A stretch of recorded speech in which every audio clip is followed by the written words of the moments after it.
Hi guys, welcome to Mark's Home Kitchen, where I do family-friendly recipes that everyone can enjoy. So today's video is for a quick and easy paella dish. So this dish is full of chicken, chorizo, prawns, it's got lots of spices, and it's ready in 30 minutes. So sit back, relax and enjoy, and thanks for watching.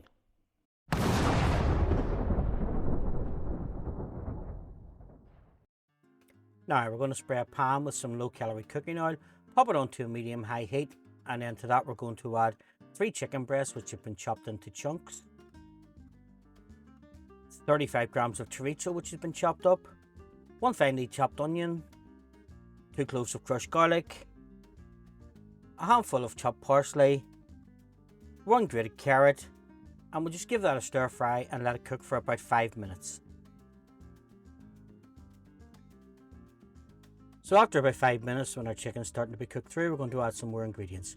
We have 1 diced and chopped orange pepper, we have 1 teaspoon of smoked paprika, half a teaspoon of cayenne pepper, half a teaspoon of turmeric, and then we're just going to stir fry that again for another 3 minutes until the spices are cooked. Now folks, if you're enjoying my videos, don't forget to subscribe to the channel, hit the like button, it does help that I can make further videos for you. Now to the pan we're going to add 300 grams of Arborio or paella rice, give that a stir around, cook it for 1 minute. Now once all the flavour has been taken on, we're going to crumble in 1 chicken stock cube, and then we're going to add 750 millilitres of boiling water. Just give that a stir around, get all the rice incorporated, and then we're going to let that simmer for about 10 minutes. So now that our rice is almost cooked, we're going to add 175 grams of cooked prawns, give that a stir around and get them popped in. Now we have 100 grams of frozen peas, and we're going to season it with some salt and pepper.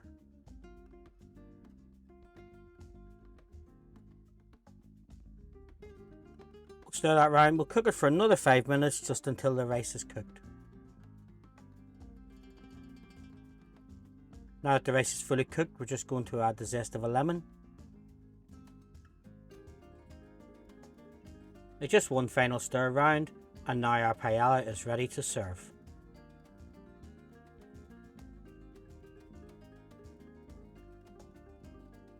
Now I've just served mine in the bowl.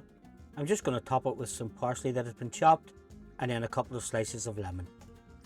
So folks, if you've enjoyed this video, don't forget to hit the like button. Again, thanks for watching, and I hope to see you in my further videos.